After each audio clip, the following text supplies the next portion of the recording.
Hi, my friends. This is our second installment of Dining with Defense, where we talk about staying safe. The first episode, we discussed the very basics of gun ownership. Who should own a gun, when you should use a gun, how to store your gun, what kind of gun to buy, that stuff. We've got Shawn back today, and he is going to show you a couple of different types of weapons, things you can carry on your person. He's also brought some holsters with him today. I think holsters are kind of intimidating. There's so many different kinds of holsters, so he's going to break that down and kind of give you some information on the pros and cons of each kind.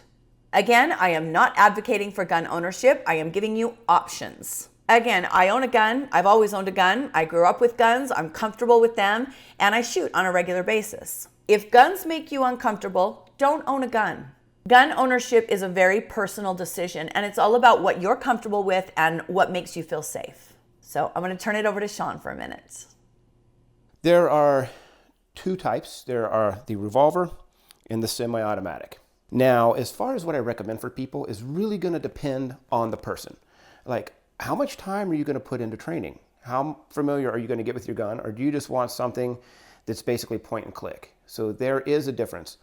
Also, physical limitation can be a huge factor in what you choose.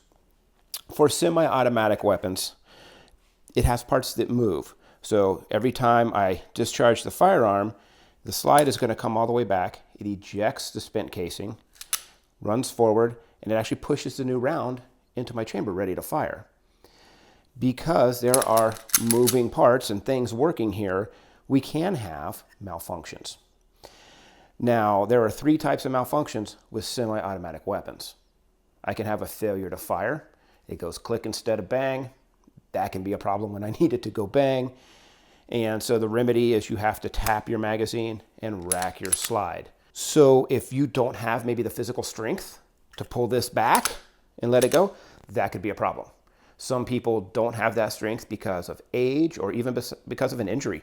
Maybe they've had something happen in their life where they can't use one hand as well as they need to run this. You have to take that into consideration. What are your physical capabilities?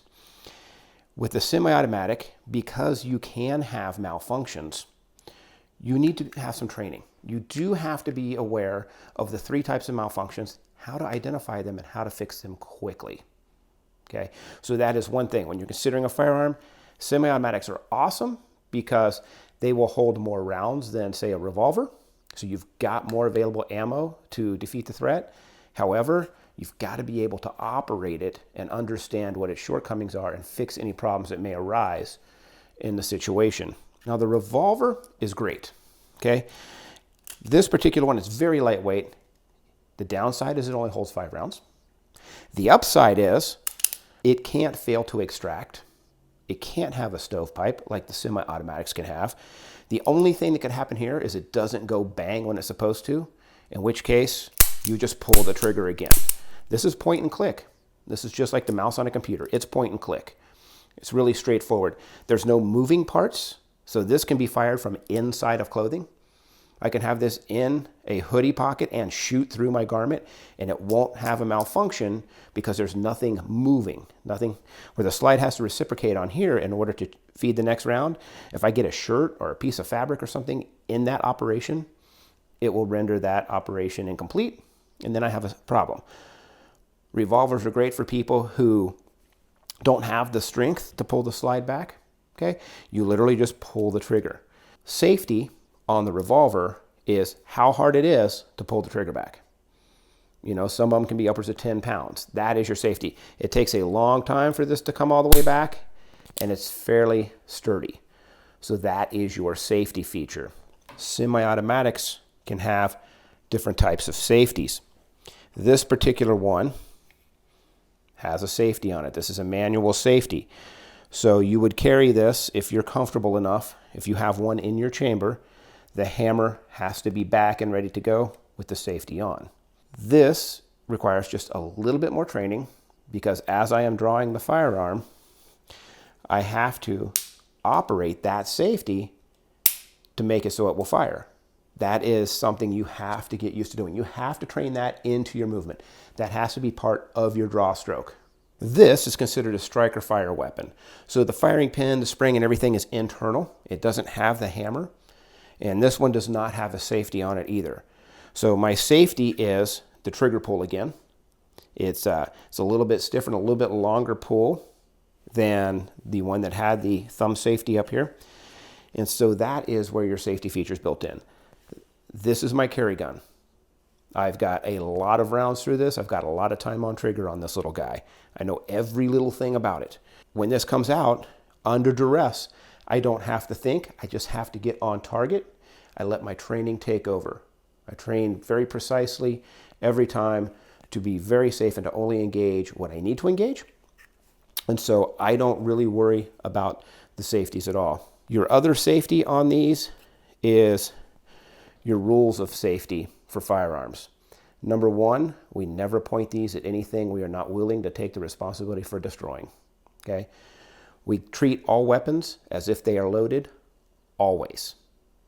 Okay? If somebody hands this to me, it could be my best friend, and he tells me, hey, this gun is clear. Okay, I'm going to trust him, but I'm going to verify that fact. Trust but verify. I'm going to keep my finger off the trigger and outside that trigger guard until I'm on target and ready to accept responsibility for destroying what this is pointed at. Last but not least is I know my backstop. Where does my bullet go in the event that I miss or penetrate my target? This is something I have to be very aware of. As a citizen defender and as the quote-unquote good guy, I'm held to a much higher standard than the criminal. So if I find myself in a lethal force situation where I have to draw this firearm, and it happens to be in a shopping mall or in a big box store, well, I've got to know what's beyond that bad guy, what's beside that bad guy. I may have to move to get a better shot because everything that comes out of here I'm responsible for, and I will be called on it in court. So that is our ultimate safety, is this guy. Keeping it off of what's going to make this operate until I need it to operate. All right, so how do I carry my firearm on my person? Okay, it's very important that I have a solid platform to carry my gun. I don't want to just throw it in my pocket. There's too much stuff going on in there. So I need to have some kind of a holster. There are many different options for holsters on the market, and this is all going to be personal preference, but it is absolutely non-negotiable. You have to cover the trigger guard with whatever it is. If something can get in here and actuate this trigger, that's going to cause this weapon to discharge. So I need to make sure that whatever holster I'm using, it covers my trigger guard. If I was going to do a pocket carry, this is a pocket holster. The whole purpose of this is I put the gun in here, but it covers my trigger guard. Now I can throw this in my pocket and it's going to leave an outline of more like a big wallet. Not my personal preference. It might be yours. But the trigger guard is covered. Nothing's going to get in there. When I go to pull my keys out, I'm not going to run a key through the trigger guard and cause a discharge into my leg. There are leather holsters, really high-grade leather holsters. There's Kydex holsters, which is a plastic material. There's a combination of both, Kydex and leather. Great option. There's both what you call inside the pants and outside the pants carry. This holster is designed so when it hooks on my belt, the gun is inside my pants. Where this, I would run my belt through the belt loops and it would be outside my pants. Personal preference. I carry both ways. It just depends on the clothing I'm wearing and the time of year. We have some holsters, or what they sell as deep retention holsters, where my belt would be going through this top portion here and the gun would be well below my waistline, which is very secure in the fact that you can't see it. But to get this out, you literally have to pull this entire thing out of your pants and retrieve your gun. So to draw from a seated position is quite difficult. So there's trade-offs on all of these. You need security in your holster, and with your clothes over it, that just adds another layer of retention. The faster the holster is to access, typically the easier it is for the gun to just fall out. When I'm doing any kind of range stuff or any kind of like high security stuff, this particular holster is a security holster. When the firearm is locked in here, there is a lever that has to be depressed for me to remove this. So if I end up in a grappling fight and we're rolling around on the ground and somebody's trying to punch me in the face, my gun is still secure. It's not going to come out until I actually activate the lever to retrieve it. So this would be more along the lines of what law enforcement officers carry. They would actually have one extra layer of protection. They would have a secondary locking system on this, and for good reason. These lock in pretty solid. So this will hold my gun, but it's still easy to retrieve. I've got it on a fairly light retention because it would be inside the pants, really close to my body. You won't be able to see it under my shirt. Another option is a belly band. And these are kind of great options. I'll use this every once in a while. If I'm going to the mail or just taking the dog on a quick walk and I don't want to take off my gym shorts and put on something that has a good belt on it. This comes with its own belt that just wraps around me. The gun slides right in. And I can put it at any position on my body that I want. It's a pretty decent option. I like this on occasions that dictate that, again, I'm not wearing anything that will support a good belt. Which brings me to another topic. When you are using a holster to secure your firearm, it has got to be on a good platform.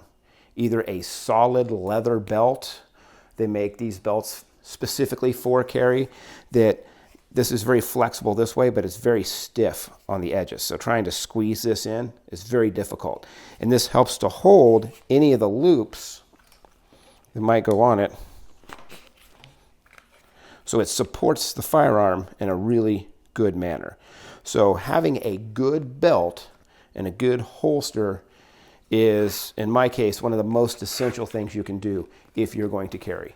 I don't want it to accidentally fall off. I don't want it to be flopping around. I don't want people seeing it.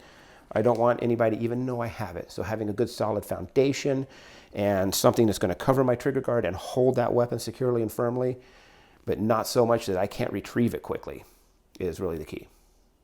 I hope you learned something from that. I definitely did. There were a couple of holsters there that I've never seen before. I know what makes me comfortable. I don't own 25 guns. I'm not obsessed with guns. I don't go to gun shows. I don't buy gun magazines, but I own a gun. The point of this series is simply to put out information that lets you know what your options are so you can educate yourself and make choices. I want you to stay safe and I want you to do what's best for you. I sure appreciate your support. I don't know if you guys know how much your support means to me. It really matters. Thanks for joining me today, and I will see you soon. Take care. Bye.